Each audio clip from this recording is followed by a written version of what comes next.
Muli magandang umaga po sa inyo lahat. Ah, kahit po mainit kanina, parang lumabig na o pinawisan na ako sa loob. Ano po ba? Manisangata rin po ba? Okay lang. Okay lang. So, tayo po yung muling binayaan ng Panginoon na tayo makapag-aral muli ng kanyang salita. Muli po natin kukunin yung po mensahe. Dito po sa 1 Corinthians chapter 13, verse 1 hanggang 7. So tayo po lahat ay tumayo bilang pagkikigalang sa salita ng Diyos. 1 Corinthians chapter 13, verse 1 hanggang 7. Ang sabi po niya, makapagsalita man ako sa mga wika ng mga tao at mga anghel, kung wala naman ako pag-ibig, para lamang akong kampanang umaalilaw-ngaw o pompiyang na maingay. Kung ako man ay may kakayanang magsalita ng mensahe mula sa Diyos at umunawa sa lahat ng hiwaga, kung nasa akin man ang lahat ng kaalaman at lahat ng pananampalataya, ano pa nakakapagpalipat ako ng mga bundok? Ngunit wala naman akong pag-ibig, wala akong kabuluhan. At kung ipamigay ko man ang lahat ng aking mga ari-arian, at ialay ang aking katawan upang sunugin, ngunit wala naman akong pag-ibig, wala rin ako mapapala. Ang pag-ibig ay matyaga, magandang loob, hindi mainggitin, hindi mayabang, ni mapagmataas man, hindi magaspang ang pag-ugali, hindi makasarili, hindi magagalitin o mapagtanim ng sama ng loob sa kapwa. Hindi ito natutuwa sa masama, sa halip ay nagagalak sa katotohanan. Ang pag-ibig ay matiisin, mapagtyaga, puno ng pag-asa, at matyaga hanggang wakas. Kunin po sa tanong Panginoon, tayo po'y manalangin. Panginoon, muli po sa oras po ito, aming pong hiling na kami po yung gabayan sa aming pong pag-aaral ng iyong salita. Ang ipong dalangin kayo pong mangusap sa puso't isipan ng bawat narito, ng bawat nakarinig, Panginoon, sa oras ito, at aking pong dalangin na gamitin po niyo yung likod na mahayag ang iyong kalooban sa oras ito. Maraming po salamat, Ama. Ito po ang aming dalangin sa pangalan po ng aming Panginoon Jesus. Ang lahat po yung magsabi na Amen. Amen. Tayo po makakapuna. Alam po ba niyo, sabi, kung ating titignan, para bang marami po tayong pwedeng gawin po pagdating sa iglesia, sa ating pong mga ginagawa. Sabi nga po, ang mga tao ang ibang mahilig na when it comes kapag meron na mga miracle worker na pinapangarap din naman natin sa iglesia na magkaroon tayo, mga bagay na mga spiritual blessing, mga spiritual na karanasan na hindi pa natin naranasan, gusto natin lahat maranasan. At ito karamihan na excited ng mga tao. Pero kung maliwanag ang salita ng Panginoon, hindi pala yan ang dapat na inuuna o pinakamahalaga. Ang mahalaga sa buhay ng isang mananampalataya, bagamat ninanasa natin ang lahat ng yan, karunungan, kaalaman, sabi nga mo, pangunawa, karunungan sa pangangaral, karunungan ng pagtuturo o anuman, yan po pala yung mga bagay-bagay lamang na ginagawa nga natin, pero hindi pala yan ang tunay na may halaga. Kuminsan ng mga tao, kapag meron silang gift, meron silang kaloob galing sa Diyos, mataas na kanilang tingin sa kanilang sarili o mataas na tingin ng iba sa kanila. Pero ang tunay na mahalaga na binibigyan talaga ng value ng Diyos, hindi yung kakayanan mo. Bakit? Kasi ang Diyos lang naman nagbigay sa iyo eh. Siya lang naman nagpara naman sa iyo. Kung ano man meron ka, sa Diyos pa rin yan galing. Pero isa lamang ang hinahanap ng Diyos sa atin pala. Bawat isa ay dapat matutong umibig na totoo. Dahil sabi nga po, ano ba yung unang commandment? Love the Lord thy God with all thy heart, with all thy mind, with all thy soul, with all thy strength. At pagkatapos, love thy neighbor as thyself. Ito yung pinakadapat nating binimiti. Ito ang number one na turuan natin ang ating mga sarili. Hindi wala pong nag-aral ka nga ng lahat ng bagay. Hinabol mo ang lahat ng gifting. Sabihin na natin, pero naman, hindi naman nakikita sa iyo ang tunay na pag-ibig. Sabi nga, para kang pompyang na maalinaw-ngaw. Walang laman, walang Wala kang, kumbaga, walang value ang lahat ng bagay niya. Huwag naman sana matulad ng mga mananampalataya ngayon na makaiwas doon sa salita ng Panginoon nang makaharap niya ang mga tao sa bandang huling panahon. Nang sabi nila, Panginoon, nangaral kami sa iyong pangalan. Nagpalayas kami ng mga demonyo. Nagpagaling kami. Gumawa kami ng mga himala sa iyong pangalan. Sabi ni Lord, lumayas kayo. Hindi ko kayo kilala. Kayong mapagawa ng kalapas-tanganan. Na sinabi ng ibig na sabihin ng Lord, maliban doon sa kasalanan ginagawa, bakit sila nakakagawa ng kasalanan? Kasi hindi niya sila kilala. Ang salitang kilala doon, we have no real relationship. Wala tayong tunay na relasyon. Bakit? Wala kang pag-ibig sa akin. Ang mga tao, ang karamihan, naglilingkod hindi dahil may pag-ibig o hindi dahil hindi ko alam kung ano kaya pwede natin sabihin. May ibang reason. Maaring kasi gusto nila maging bida sa gawain o ano pa kaya ibang reason. Kasi kung hindi sila ang bida, hindi sila kikilos. Hindi po yan ang gusto ni Lord. Ang tanong ngayon, paano natin matututuhang ibigin? Kasi ang Diyos, nag-utos siya sa atin. Ibigin mo, utos sa atin.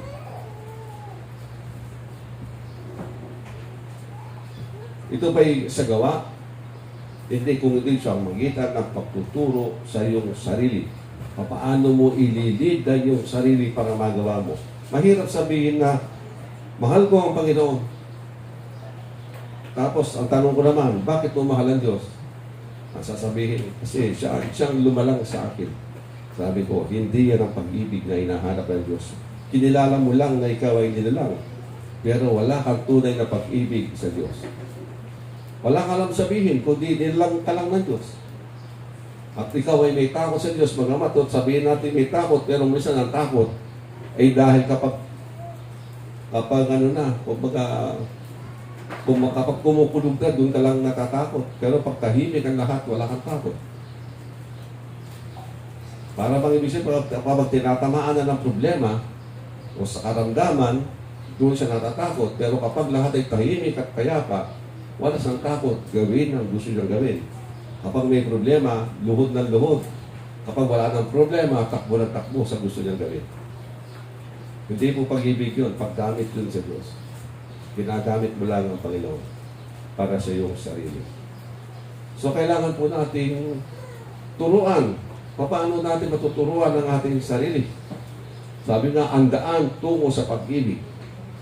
Paano ka makakapunta at anong gagawin mo? Ano yung daan tungo sa pag-ibig? Hindi pwede sabihin mo lang. At hindi mo pwedeng sabihin,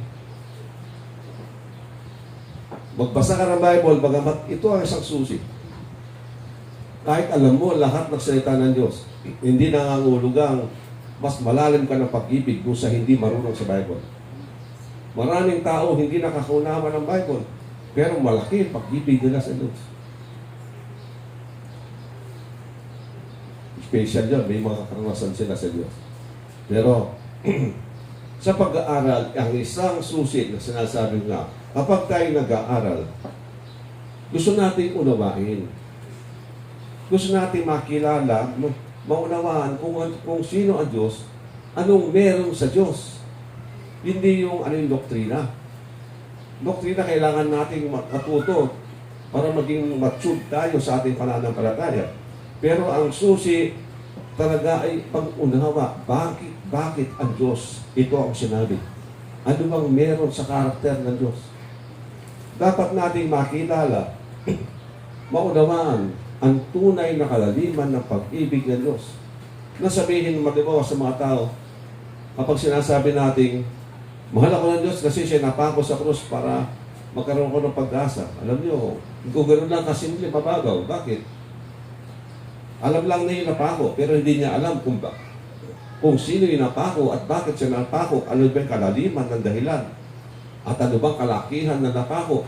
Kapag hindi mo nakikita kung gaano kalaki at katotoo yung napako sa krus, ang ang pagkilala mo sa kanyang mababaw. Ang alam mo lang yung kwento, pero hindi mo alam ang kadakilaan ng ginawa niya. Kasi dapat maintindihan mo yung kadakilaan ng gawa ng Diyos. Nang dahil sa pag-ibig, ayaw na tayong mapahamak. At sabi mo nga, dahil sa kanyang pag-ibig at dahil ayaw niya tayong mapahamak, naobliga siya na gawin niya na siyang mapako sa krus dahil walang pwedeng ibang gawa na mamamagitan sa atin. Bakit? Lahat nagkasala. Isa ka lamang, sino bang hindi nagkasala? Sino bang tunay na banal? Kundi ang Diyos lamang. Sino mamamagitan sa Kanya at masasabing para sa kaligtasan ng iba, ikaw mismo may problema. Meron ka rin kapintasan. Meron ka rin kahinaan. Kaya, siguro pagbibigyan ka ng Diyos, kaya lang isa lang. O sige, palit kayo naman. O pagbibigyan ka. Kasi ikaw mismo may problema. O magpalit kayo ng lugar. Hindi makakapagligtas ng marami kung pagbibigyan ka man ng Diyos.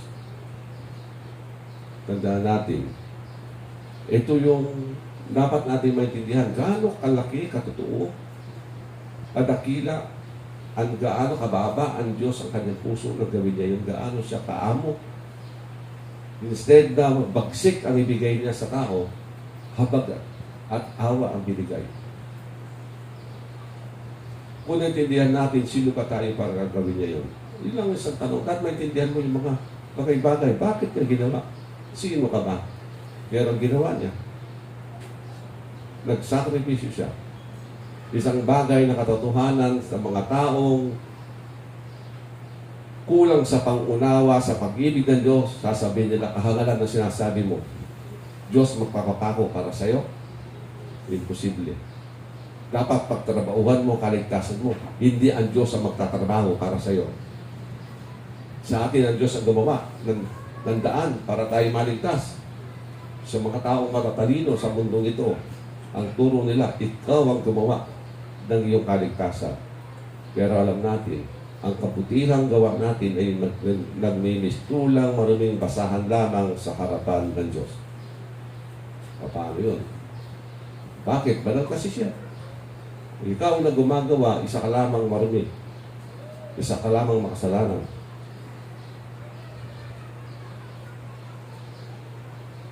So, kapag naintindihan mo, kapag nakita mo yung pag-ibig at gawa ni Kristo, napapahanga ka sa Kanya. Para bang mahihila ka niya, yung mabibighani ka niya. Kung minsan mahirap, pag Diyos ang pinag-uusapan, napakahirap pumasok sa puso ng tao. Parang ganito, kung minsan, gawin na lang natin tao sa tao. Bakit ang mga babae, kapag nandyan sabihin na natin, halimbawa, panahon ni Robin Padilla, tumitili sila, sumisigaw. Sasabihin mo, pogi-pogi ni Padilla. Bakit? Kasi artista nakita nila, may performance siya sa pagiging artista. Namangha sila. Artista pala niya, tinitilian na. Bakit ang Diyos na naggawa ng dakilang bagay doon sa krus ng Kalbaryo, walang tumitili kung gaano kadakila ang Diyos sa buhay niya. Yung iba dahil sa sobrang gandang lalaki, tumitili din sila. Yung iba naman dahil magaling magkanta, tinitilian din nila. Yan ang problema sa atin.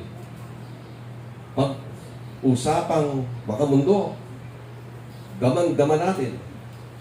Pero kapag yung gawa ng Diyos, halos hindi nating maramdaman. Pero kapag ito'y naintindihan mo, at tinanggap mo, mamamangha ka talaga. Pag tinanggap mo yung katotohanan na gawa ng Diyos, magkakaroon ka ng admiration. Tawag mo dyan, admiration. Magkakaroon ka ng mahihila ka niya. Naalala ko yung attorney ni Johnny Depp, si Camille Vasquez. biglang sumeksi sa mata ng marami. Biglang gumanda, biglang tumingkad dahil nakita nila yung kanyang ugali at performance sa panahon ng paglilitis ng kaso kay Johnny Depp. Di ba niyo napansin? Marami yung humahanga sa kanya ngayon.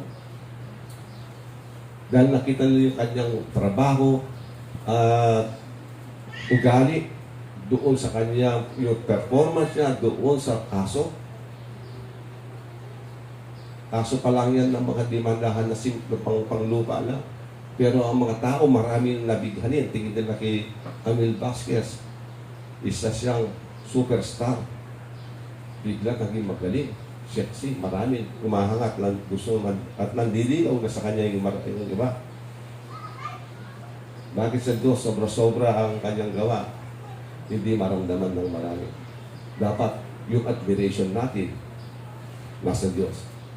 Dapat nagbabasa tayo, hinahanap natin yung puso ng Diyos na mahipo ka. Ito yung kailangan natin unawain eh. Mapahanga ka, napapailing ka. Alam mo po niyo, kung minsan meron pang revelation Diyos kapag siya'y nagsasalita o nangusap sa iyo, napapaluha ka, gagapakabuti yan. Isa pong road, daan tungo sa pag-ibig. Unawain mo, maramdaman mo ang puso ng Diyos at maunawaan ang gawa ng Diyos. At lalo ka mamamanga kapag yung technical pa, dagdag pa, naintindihan mo yung mga technical na ginawa ng Diyos. Bakit niya ginawa? Ano ba yung ibig sabihin ng mga ito? Lalo kang, parang napapatawa ka pa kay Lord. Napakagaling niya. Pagpili lang ng pangalan niya, yung pangalang Yeshua, ako'y napapangiti sa Diyos na maintindihan mo bakit Yeshua pinili niyang pangalan. At bakit yun ang dapat nga maging pangalan ng Diyos. So maraming malalim na pag-usapan pagdating sa bagay niyo, pero kapag naintindihan mo, napapangiti ka sa wisdom, napapahanga ka sa Diyos. At ang isa pa, dapat nating parang road, daan tungo sa pag-ibig, kapag nakikita mo ang salita ng Diyos, kapag nababasa mo, maintindihan mo ngayon sa buhay mo na ang Diyos ay totoo sa kanyang salita. Kapag nakikipag-ugnayan ka, yung bang, bakit hindi mo subukan, sabi nga ni Lord, sa kanyang salita, umahamon ng Diyos kapag hindi ko ito ginawa sa iyo.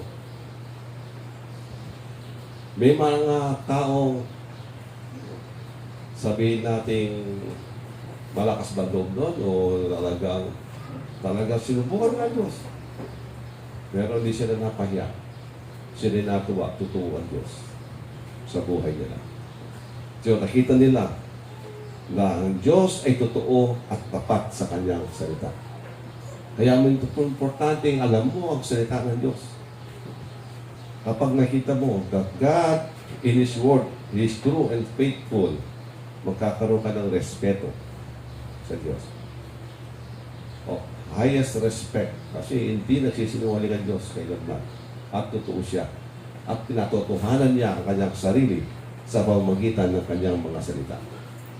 Tandaan natin, ang salita ng Diyos ay deklarasyon ng pagpapahayag, ng pagpapakilala kung sino ang Diyos. Sa isang konting paraan pa lang, isang libro pa lang yan.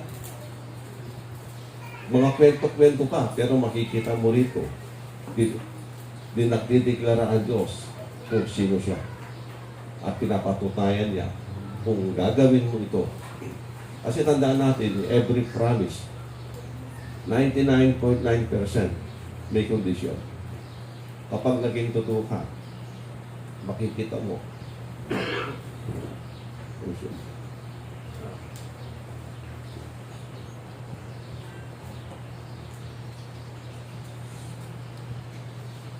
Kapag nakita mo totoo sa salita ng Diyos, kapag nakita mo meron siyang pangako, tignan mo yung kanyang kondisyon.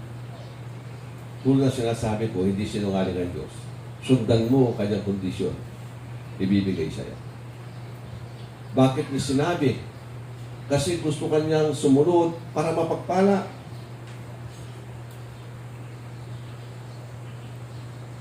Ito po yung isang dapat nating maintindihan. Nagsalita ang Diyos. Nagbigay ng utos. Hindi dahil gusto kanyang maging sunod-sunuran. O hindi gusto kanyang pagpalain. Bakit ito yung makita natin? At totoo ang Diyos. So, pagkapag nakita mo, magkakaroon ka ng respeto sa salita niya. It's either you live, ay gawin mo para mapagpala, nasa sa'yo kung ikaw ay magpapabaya. Pero alam mo na, ang magiging kalalagyan mo. Ang magiging kalagayan mo. Pagdating po sa salita, maraming ako napapansin na alam niyo kung isang calibration lang. Calibration ng mga pag-unawa. Diba? Yung mga sinasabi natin totoo. In all things, sabi niya, kasi memorize yung verse na yan, di ba yung verse na ginagamit ko eh. Baka yun, ibang version. Yung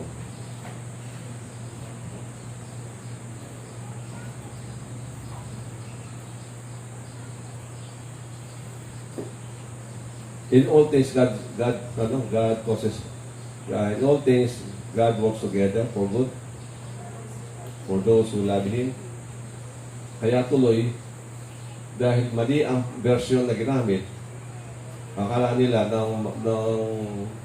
dahil sa sitwasyong nangyari, na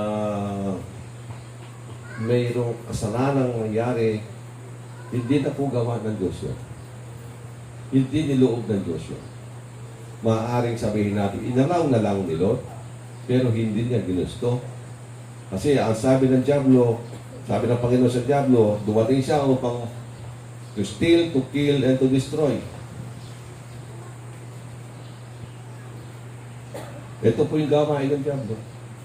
Paano siya nakakapasok sa buhay natin kapag tayo nagiging pasaway? God will protect you. Alalayan ka ng Diyos. Pero kapag ikaw ay pasaway, ibig sabihin, lumipat ka ng bakod, sa kabilang bakod na din yung kalaban, at disgrasya ka na. Huwag mo sisisihin ng Diyos. Amen? Mabuti pa ang sabihin, God causes all things. Sabi siya ng causes, ibig sabihin, ano man ang mangyari, may gagawin ng Diyos. Kasi ayaw ng Diyos na ang mga bagay na nangyayari sa iyo, mananatiling negative. Gagamitin niya yan sa iyo. Magiging puhunan mo sa kalalago mo, sa isang paglagong kakaiba for your transformation. Gagamitin niya. Para ka bang nalagyan ng virus. Sino bang gusto malagyan ng virus? Pero anong ginagawa ng Diyos sa design niya? Nang malagyan ka ng virus, ang katawan mo, meron siyang mechanics na gagawa sa ng antivirus. At yung kagandahan ng antivirus, ng patayin yung virus, hindi sila namamatay sa loob. Nananatili sila roon. Kapag may pumasok na virus na kamukha nun, wala nang kwenta kaya ng katawan. Nung una, nilalagdat ka. Parang nalulid ang problema ko minsan. Nung una, nilalagdat ka sa problema. Nang mapagtagumpayan mo na, dumating ulit ang problema, hindi mo napansin. Kayang-kaya mo na. Kasi tumibay ka na. Mas malakas ka na ngayon. So, ang unang, katulad sinabi ko, meron kakaroon ka ng paghanga sa Diyos kapag nag-aaral ka. Tapos unawain mo yung puso at gawa ni Lord. At magkaroon ka ng respeto sa salita ng Diyos, na ang Diyos ay totoo, hindi nagsisinungaling. Kapag tayo hinahamon nga ng Diyos, upang tayo pagpalain. Tandaan natin, mahamon ng pagsunod para pagpalain tayo.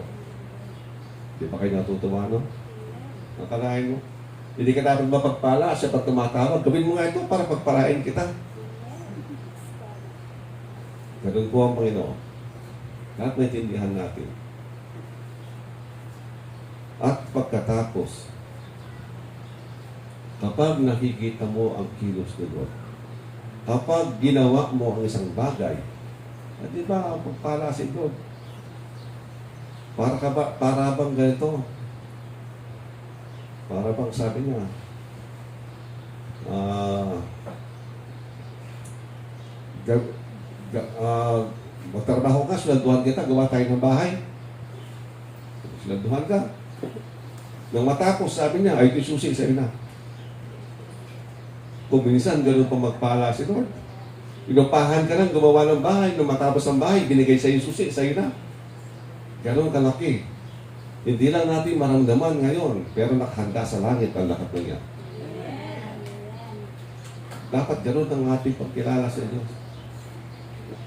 Maaaring iba, volunteer nga lang eh. Pero hindi nila alam, yun ang uling paggagawa ni Lord para ipamamana sa iyo. Pero nga pala akong naalala, ito through, napanood ko sa YouTube. Magre-retire na yung babae.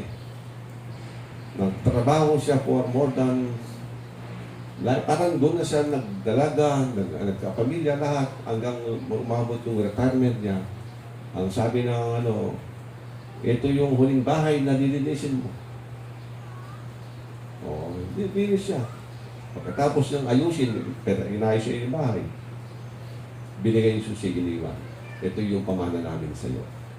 Bilang retirement mo. Huwag tayong tumulad doon sa isang kwento noon. Hindi ko lang kung paano kung talaga nangyari. Pero din, retirement niya. Sabi ng manager, itong huling bahay gagawin mo. Karpintero, gawin mo. Sabi ng karpintero, wala, mag-retire na ako. Ito na lang ang bahay na huling gagawin ko. Ginawa niya. Tinamad-tamad, hindi pulido. Pagkatapos na magawa ang bahay, ibinigay din sa kanyang bahay, yan ang bahay ko. Ang laki sisi niya, no? Pinagtrabaho siya, sinesweldohan, pagkatapos, hindi niya inayos, sa kanya pala ibibigay.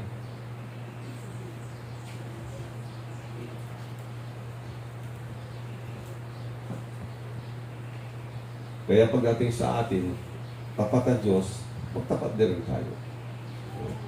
Ayusin natin. Huwag tayong maghintay. Ang Diyos may panahon sa atin. May crucial timing. Sabi nga ng Lord, ang yaman natin wala sa lupa. Di ba? Bakit naghahanap tayong pilit sa lupa? Marami tayong dapat gawin. Bilang mga anak ng Diyos, bilang mga lalo na yung mga magagawa ng Diyos, tinawag tayo hindi para magpakayaman, kundi maghanap ng mga kaluluwa. Isa yan. Pangalawa, yung iba, ginawa niya para tagapag-alaga. Yung iba, ginawa niya para tagapagturo, patatagin ng iglesia, patibayin ng bawat isa. Ito yung role natin. At diyan ka i-reward the Lord. Kaya lang sa punto, bakit mo ginagawa? Kapag nakita mo ang Diyos na gumagawa sa buhay mo, marami siyang, wala pa kayo nakikita ginagawa ng Diyos sa buhay natin. Hindi ba niyo nakikita paano kumikilos ang Lord sa buhay ninyo? O kaya ganito na lang, 10 years ago, isipin natin, paano ka nakarating ngayon? Nandyan ka pa. Nakaupo, nakikinig. Paano ka nakatamit? Pag-isipan mo yung mga naging buhay mo, paano ka kumuha ng pagkain, paano ka kumita para sa pamilya mo, bakit ka nakaraos? O isipin mo, bakit kulang-kulang yun, bakit ako nakaraos? Kasi si Lord may ginagawa na hindi natin nakikita. Sa totoo lang, pag balikan mo, wala kang makita maganda sa buhay mo, bakit ka nakaraos? Pero nakaraos ka. Kasi may gabay si Lord. Yun lamang hindi ka nagkasakit at naratay para makagawa, makapagtrabaho, napakalaking biyaya mo. Dapat tayo magkaroon ng mga sa ginagawa ni Lord. Bakit kailangan pa nating magkasakit at gumaling para sabihin natin, Lord, thank you, magaling ako. Hintayin pa natin mga aksidente, mabalian ng paa, at pagkatapos ng ospital, gumaling, Lord, salamat, naglalakad na ako. Bakit nung hindi ka, wala kang sakit, wala kang aksidente, wala kang thank you kay Lord? Kasi nasabi, Lord, salamat, ako'y naiingatan mo. hindi nakakagawa ang diablo sa buhay ko. Tandaan natin, hindi gawain ni Lord ang mambali ng paa. Ang gawain niya magpagaling ng paa. Kaya tayo, huwag na nating hintayin pang meron pang sakuna para sabihin natin, Lord, salamat. Marunong tayo mag-appreciate sa ginagawa ni Lord sa buhay natin. Una-una nilalang Kanya, binigyan Kanya ng mga bagay na meron ka ngayon, pamilya mo, lakas mo, lahat, kung ano man meron ka, dapat ipinagpapasalamat lagi yan kay Lord. Kaya sabi naman ng Bible, sa lahat ng bagay, magpasalamat kayo lagi kay Lord. Kapag daw walang pagkain sa lamesa, magpasalamat din kayo, pero huwag niyo sabihin, Lord, salamat walang pagkain. Ang sabihin niya, Lord, salamat, may parating na pagkain, may darating kami pagkain, kung hindi man ngayon, baka mamaya o bukas. Ibig sabihin, kapag dumarating ang pagkain, bakit ka kumakain?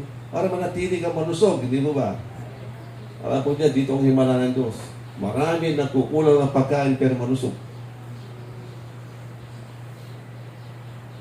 Bakit? Puno ng pasalamat. Lagi sila nagpapasalamat kay Lord sa anumang magagandang nangyayari sa buhay nila. Kaya kapag dumating ang pagkain, meron doble-dobling blessings, Lord, yan. Magiging sapat sa pangangailangan ng katawan. Huwag mo sabihin, kung hindi ako kakain ng 3 oras sa isang araw, hindi ako magiging healthy. Hindi po totoo yan. Si Moses nga, 40 days, 40 nights na hindi kumain. Healthy pa rin. Kasi nasa Panginoon siya. Ang mahalaga, nasa Diyos ka. Lagi kang puno ng pasasalamat. Pinapasalamatan mo lahat ng kapayapaan, kalakasan, mga bagay na nagagawa mo pa, na gusto mong gawin, nagagawa mo pa, mga pangarap mo nakikita mo pa. Lalo na yung mga lola, gusto kong makita yung apo ko.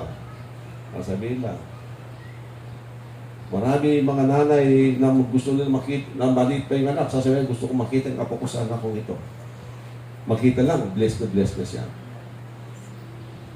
Hindi man siya magpapalaki sa apo. Pero gusto niya makita ang apo. Sa kanya, isang malaking blessing. Makita niya apo. Ngayon pa, magpasalamat na tayo sa ginagawa ni Lord. Lahat ng bagay na dumarating, lahat ng bagay ng kapayapaan, salamat. Kung meron man sakuna, sasabihin natin kay Lord, Lord, salamat sa gagawin mo solusyon sa problema ko. Huwag natin sasabihin, Lord, may gagawin ka dahil may dumating ng problema, siguro may ginagawa ka. Kalapuhan yun. May gagawin siya kasi nagka-problema ka. Sabi Lord, sasamahan kita, tutulungan kita para makapag-recover. Amen? Tandaan natin, marami tayong kalaban sa mundo. Pagdating sa negative, huwag niyong isabit sa Diyos. Lagi. Lagi niyong isabit yan sa consequence ng mundo. Dahil ang mundo ito ay puno ng karumihan, pinagaharian ng kasalanan o anuman, at tayo kung minsan nadadamay. Kaya kung minsan nga, wala ka man nadadamay yung mga tao, may nagbabatuhan, yung hindi kasama sa away na tinatamaan.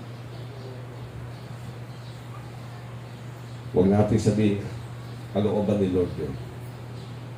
Hindi kalooban ni Lord. Kayo may mga anak, kalooban ba ninyo na basta na lamang masaktan ng pamilya natin? Kahit pa matigas ang ulo yan, ayaw mo naman baliin ang paa niya. Di ba? Ayaw. Siyempre, paluin mo lang for discipline, pero sabihin mo, baliin ko yung paa mo, hindi natin ginagawa yan. Hindi na pag-ibig yun. So, meron tayong appreciation.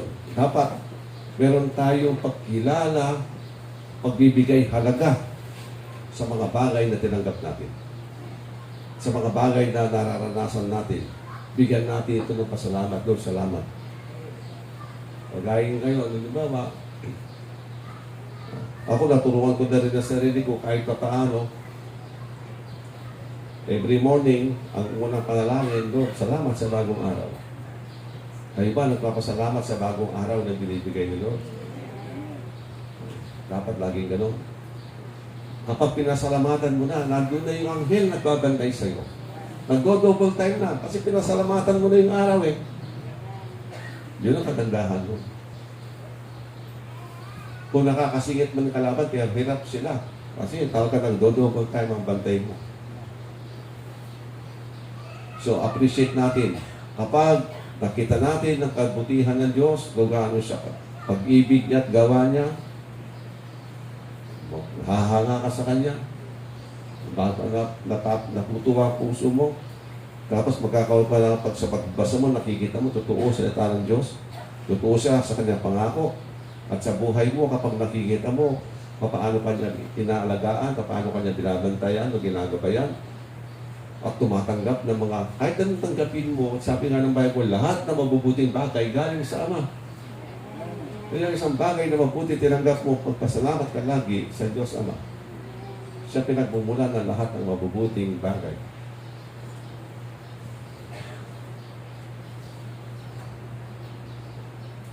At kapag ganito tayo, kapag marunong na tayo magpasalamat, binubuksan na natin ang ating puso para ang Diyos makapasok na sa puso natin. Kasi kailangan natin talagang i-appreciate. Sabi, Lord, salamat. Binubuksan mo na yung puso mo at pinapapasok mo na ang Diyos sa iyo. Doon ka na magkakaroon ng kumbaga sa pagkain, panlasa. Nalalasahan mo na. Kasi in-express ko eh. Kapag sinasabi mo na, ginagawa mo na ang ganun bagay, at makakapanahan na si Lord, gigisingin na yung puso mo. May in-love ka na sa Diyos. Hindi ka pwedeng ma-in-love na hindi mo nakikita yung pag-ibig at gawa ng Diyos sa buhay mo. Kapag maintindihan mo at pinapasalamatan mo at binibigyan mo ng halaga. Magkakaroon ka ng kapag magpasalamat ka, kasi yun na yun, pagbibigay halaga din, pag nagpasalamat ka, that is giving value sa na tinatanggap mo kasi pinasalamatan mo. Kasi kapag binigyan ka, hindi ka nagpasalamat, sabi ng nagbigay, wala man lang akong narinig na thank you. Anong pakiramdam niya? Bali wala pala binigay ko. Bali wala pala yung ginawa kong mabuti. Di ba? Kapag tinulungan kayo magbuhat ng mga gamit-gamit, tapos sabi nyo, ilagay mo dito. Tapos, o sige, wala man lang narinig na thank you. Pinagod mo yung tao, wala narinig na thank you. Walang halaga yung pagbubuhat niya na pagtulong sa iyo. Kaya sa susunod na meron kang karga ulit, pag nakita, hindi na lalapit niya, lalayo na. Pero kapag ang ganda ng thank you mo, naramdaman niya yung tunay na pasasalamat mo, kapag sa sunod nakita ka niya muli, may problema. Lalapit yan. Kapatid, ano ba ang problema? Halika, samahan kita. Di ba? Kasi nandun yung pasasalamat eh. Ganon din ang Diyos. Kapag tayo marunong magpasalamat, laging naghihintay, binabantayan ka ng Lord kung ano pwede niya gawin sa iyo. Bakit? Nagpapasalamat kayo.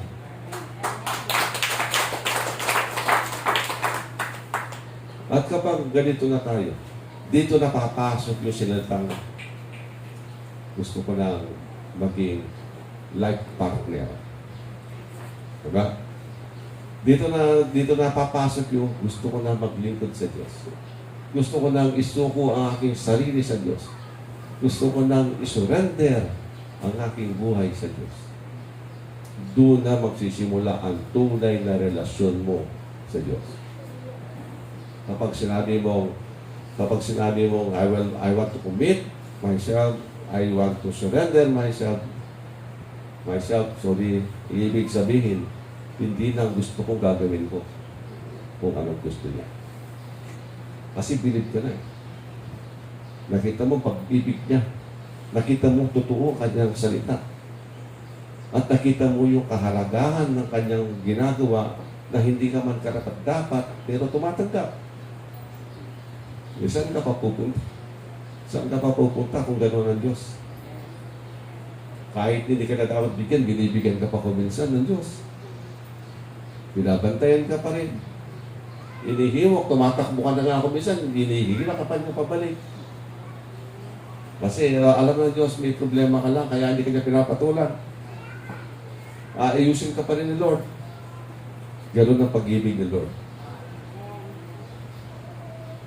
At kapag tayo nagkaroon na ng commitment, ito po yung tunay na relasyon sa Diyos. At dapat intindihan natin, commitment ang kailangan natin na gawin. Ang commitment, marami po pwedeng gawin, hindi naman po iisa ang pwedeng gawin. Kasi ang iba kasi kapag siya may commitment, ang akala nila kailangan mo magpastor. Hindi, may tinawagan po, Panginoon ka na magpastor. Hindi mo naman kailangan na tagaturo. May mga tinawag si Lord na tagaturo, baka hindi naman ikaw yun. Pero may tinawag ang Diyos, mga intercessor, baka ikaw yun. Karami intercessor. May pagkatinawag ang Diyos na dikon na siya tawag nila tagaluto, tagahugas ng plato, tagalinis ng church. Ang tawag po dyan sa mga nauna, mga deacons yan, sila yung mga hawak ng ministry. O kami bahala sa kaayusan, kalinisan ng iglesia. Kami bahala sa kusina. Ministry po yan. Hindi naman kailangan pare-pareho tayo ng ginagawa. Kung ano lang ang kakayanan mo, yun ang gawin mo. At kung minsan naman ang pagkakatawag mo dahil nag-commit ka kay Lord, sa trabaho mo, maraming pwedeng gawing kalokohan dahil nag-commit ka kay Lord, kaya huwag na akong mag-involve dyan. Bahala na kayo. Huwag niyo akong idadamay dyan. Kasi may commitment ka na kay Lord. At ikaw ngayon, nakikita ng mga taong gumagawa, madidiin ng mali nga ang kanilang ginagawa. Dahil ikaw, hindi ka na sumasama. Maaring magalit sila, yung iba naman maaring makonsensya. Salamat, may nakokonsensya. Isa kang magiging daan para makapagbago yung tao. Ang commitment natin, kapag katulad sinasabi ko, lagi kapag ikaw ay driver, isipin mo lagi sa ang gusto ni Lord, maging maingat ako. Dalhin ko sa destinasyon ng mga pasahero ko ng maayos. That is your commitment kasi driver ka. Ang trabaho mo, driver. Gawin mo pag-iingat at kaayusan. Amen? Kung ikaw ay cook, huwag mo tipirin ang trabaho mo sa cook. Ibig sabihin, nandyan naman ang gamit. Tinamad ka, bahala na sila. Pero yung cook na committed kay Lord, may gamit, bakit hindi ko lalagay? Para masarap ang kain nila. Ito'y para kay Lord. Si Lord ang pinakain mo noon. Bakit? Sabi Lord, ano man gawin mo sa maliit ng kapatid mo, sa akin mo ginagawa. Kaya wag nyo lang hintayin bumaba si Lord. Para lamang paglingkuran. Amen? Kasi ito yung malaking pagkakamali ng iba. Parang hinihintay pa bumaba si Lord para pagsilbihan. Pero si Lord nagsalita na. Dahil ang bawat isa ay tinubos ng Panginoon, ang buhay ko ay nasa Kanya. Kaya ang nasa Kanya buhay, galing sa akin. Kaya ingatan mo, mahalin mo, tulungan mo, alalayan mo, mag-ayusan kayo, magpatawaran kayo, dahil tinatawag ko kayo. Kaya nga sabi kanina, hindi na daw nagtatanim ng sama ng loob. Magalit kayo, pero hanggang doon lang. Tapos tama na. Sinabi mo na yung gusto mo, tama na. Huwag mo nang balik-balikan. Hindi na pag-ibig yun. Kapag binabalik-balikan mo, tapos na, nag-usap na kayo, tapos nabalikan mo pa. Hindi na pag-ibig. Muhi na sa puso yun. Nakatanim na sa puso mo, kaya binabalik-balikan mo. Ito yung mga bagay na tinuturuan tayo doon. Kapag nag-commit ka na, sundin mo na ang kalooban ni Lord, hindi yung pamamaraan mo, kundi ang pamamaraan ng Panginoon. Amen? Naktaan ko natin ang Panginoon. At dito yung tunay na pag-ibig. Kailangan i-develop. Kailangan maging Chris. Sabi nga, meron man tayong pag-ibig sa Diyos, pero kung wala na tayong ginagawa na para lumago tayo, hindi na tayo lalago. Ang tawag dyan, Kristyano, ano ba tawag nila yung iba? Kapag hindi ka lumalaki, ang tawag, bonsai. Nabobonsai pala ang Kristyano kapag hindi na, ang tawag sana, kapag hindi na siya lumalaki. Dapat ang Kristyano patuloy na lumalaki. Amen. Kasi ibig sabihin, patuloy na nagkakaroon pa ng mga bagong paraan ng expression mo sa Diyos para pa mga bagong ginagawa mo sa Kanya. Kasi may ba. Tapos may mga bago kang revelasyon galing sa Diyos. Alam po ba niyo sa buhay natin, bawat isa sa atin, mahal tayo ng Diyos, hindi po ba? Alam ba, hindi ba niyo na-imagine, bawat isa may sariling expression ng Diyos sa buhay na bawat isa? Ang pag-ibig niya binibigay niya sa iyo, ang paraan niya, iba paraan niya sa isa. Bawat isa may kanya-kanya tayong paraan na naranasan galing sa Diyos. Kaya nga kapag may nagpatuturo dito, naranasahan natin. Di ba? Naramdaman natin yung pag-ibig niya kasi ibang expression. Para mananood ka ng love story. Bakit ang dami love story? Lahat pinanood mo, nag-enjoy ka pa rin kasi iba-ibang expression. Iba-ibang paraan ng pag-ibig, ng pagpapahayag. Eh, ganoon din po ang Diyos. Dapat natin makita yung pag-ibig ng Diyos sa paano niya ginagawa sa iba-ibang tao at lalo na yung sa'yo, makita mo para parasahan mo lalo ang pag-ibig ng Diyos, mamamanga ka. Mag-i-enjoy ka. Kung nanood tayo ng pelikula, nakita mo yung isang karakter na mabait, mapagmahal, masakripisyo, tapos nauhulog ang loob mo, di ba? Pelikula pa lang yun. Eh, totoong buhay ang pag-uusapan natin na ginagawa ng Diyos sa bawat isa. Ang Diyos may love story sa bawat isa sa atin. Tandaan po natin. Pero masarap makita at maunawaan kung ano love story ng bawat isa. Kasilin mo, kay puti ni Lord. Habang nakikita mo yung mga bagay na yan, napupuno ang puso mo ng pag-ibig, sumasariwa at nadadagdagan ang laman ng puso mo. At masarap ngayon sumamba. Masarap ngayon umawit. Masarap ngayon lumakad papunta sa iglesia. Kung ikaw ay tinawag na kung maggagawa, pupunta sa gawain, lalo kang nagiging masipag. Kasi nalalamnan ka ng mga bagong kapahayagan ng pag-ibig ng Diyos. Masabi ko nga ang pangarap mo nga sana sa bawat isa, kapag naghayag ang Diyos ng pag-ibig, kapag maramdaman natin ng lubusan, ng malalim sa puso natin, na ikaw ay mapapaluha doon sa kabutihan ng Diyos. Kaya kung minsan tanong ko, kailan ba tayo huling napaluha dahil sa pag-ibig, kabutihan ng Diyos na nahayag sa isang bago, makabagong kaparaanan na narinig natin o nakita. Alam niyo, masarap maranasan. Kaya kung matagal na, pangarapin natin kay Lord, Lord, gusto ko ng bagong kapahayagan. Gaano ka katotoo?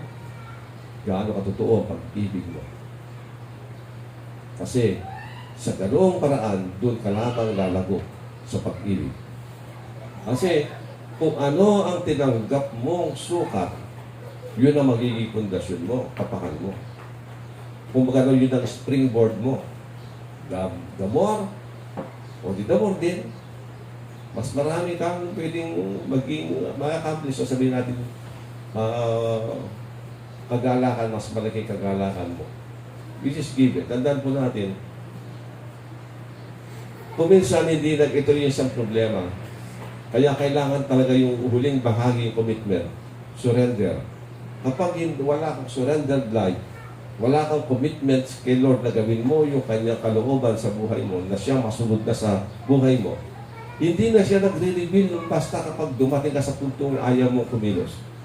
Kapag wala kang balak, nakita ni Lord, wala kang kakayanan pa, maaaring hindi pa oras, sana hindi mo lang oras, may oras kang magbabago ka.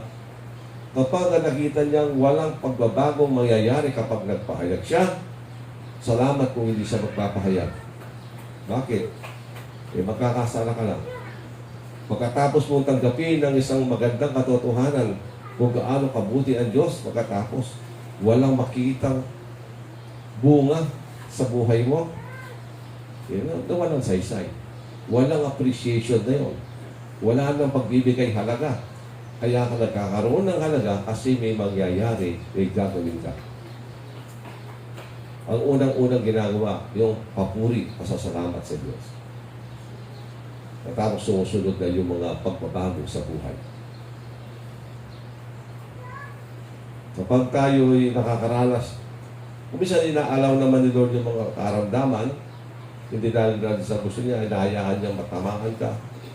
Alam niyo, kung isipin natin ang Diyos pagdating sa Panginoon, napaka-complex, highly complex and sophisticated ang paraan ni Lord. Hindi natin kaya tarugin kung bilisan. Ay hindi lang minsan, madalas. Mayroon lang siya pinapaunawa, pero kadalasan hindi natin nakikita at naiintindihan. Nakatono, nakatune. Nakatono tayo kung saan tayo nilagay sa ating mga kapaligiran. Para bang kung ano yan eh. Kung may, parang pinakasimple, ganito lang. Darating ang isang napakalakas na bagyo. Alam ni Lord na darating yun dahil siyempre, honoring siya. Halimbawa, darating siya ng, ano ba date ngayon? June 25 ba ngayon? 26? Iatas ko lang. Halimbawa, darating ng June 25. Para hindi na babalik. Halimbawa, darating ng June 25. Meron kang bahay na malaki. Pinagyayabang mo at nakuha mo sa racket, kinuha mo sa mga kalokohan. Kristiyano ka, nagpagawa ka ng malaking bahay, puro kalokohan ang pinanggalingan. Ipinanganak ka ni Lord sa tamang panahon, binigyan ka ng lakas, karunungan, sa ganitong sitwasyon, pagkakataon, nang gusto ka nang parusahan ni Lord, ang parusa niya tatama eksakto doon sa panahon na bagyo gigibay ng bahay mo. Naintindihan ba niya yung ibig sabihin? Itatiming niya. Nakadesenyo na yun. Yung kanyang palo para magbago ka. Itinuturo ng Diyos sa sitwasyon natin. Yan ang aking nakikita kay Lord. Lahat ay nakatune. Pwede naman magbago. Di ba? Bago dumating, may propeta lumapit at pinagbago ka. May option. Babagoy ni Lord yung o kaya kung maaaring sabihin natin kasi may mga sitwasyon, iba-iba kasi para ni Lord eh. Pwede niya pailagin. Pwede niyang yung bahay mo, binabagyo, pero hindi nagigiba. Meron akong narinig na isang nagpatotoo. Binagyo ang mga bahay-bahay, nagkagibaan, bakit yung isa nakatayo? May mga ganong klase kaso.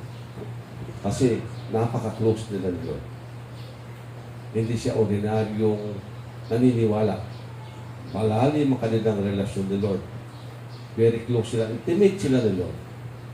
Kaya nang binabagyo yung bahay, nakatayo pa rin. Titignan mo, hindi naman matibay, pero nakatayo pa rin. Himala ni Lord. Maraming paraan. Maraming ginagawa si Lord. Basta ang importante, magtiwala tayo kay Lord. At gawin natin, dapat natin gawin. Ano ko dito, yung kapag may tinanggap kang mabuti, o kapahayagan, kasi gusto ni Lord, may pagbabago siyang makikita sa iyo. Sa puso mo, sa buhay mo. Kaya kung gusto niyo ng bago, siguraduhin, bago kapahayagan, siguraduhin mong marunong kang makapag-adjust for the better. Hindi siya nagbibigay ng walang kabuluhan. Ayaw niya magbigay ng kapahayagan, walang mga katotohanan o biyaya na walang pagbabago mangyayari sa iyo. Ang purpose ni Lord, patuloy tayong baguhin from glory to glory. Amen? Yun po ang ating talagang destinasyon. Yun ang ating destinasyon na gusto gawin ni Lord. Okay. So, ulitin ko po yung aking nabanggit. Dapat patuloy tayo magkaroon ng bagong kapahayagan, mapahanga tayo lalo ni Lord at mamangha tayo sa Kanya. Pagkitanawa natin na sa salita ng Diyos na ito'y totoo, inahamon tayo sa salita ng Diyos, respetuhin natin sa salita ng Diyos, igalang natin ang salita niya, na ito'y totoo, at lahat ng biyaya dapat pinapasalamatan. Meron tayong appreciation, bigyan natin ng yan. Pagkatapos, kapag in-appreciate natin, doon lalong lumalago ang pag-ibig natin kay Lord. At kapag tayo nakakaranas ng mga mabubuting bagay, doon tayo natututong magtiwala na may pagsuko sa Kanya. Kasi kaya isang dahilan kung bakit nakakaranas tayo ng mga problema kung sa mga iba-ibang paraan, upang patunayan niya. Di ba? Gumagawa ng kalokohan ng kapitbahay mo, nadamay ka, pero dahil ang Diyos ay totoo sa kanyang salita, sa isang anak niyang nagtatapat din naman sa kanya, makikita niya kilos ni Lord. Totoo siya. Masasabi, Lord, totoo nga. Tatapang siya kanya. Magiging palaban siya. Sino yung palaban? Yung nakakaranas at nakita ang kamay ng Lord kumilos sa kanya. Hindi kayo pwedeng maging matibay na wala kayong dinaan ang labanan at nakita mo dahil nagtiwala ka kay Lord. Kung minsan nga nakukulang ka pero papakitaan ka ni Lord, pagkatapos sasabihin mo, napakabuti ni Lord. Hindi man ako karapat-dapat pero ginawa pa rin niya sa akin. Pero dahil sa kanyang ginawa, tumibay ka ngayon at naging matapang at naging mayabang na meron kang Panginoon na mabuti. Amen. Kaya patuwa din ito.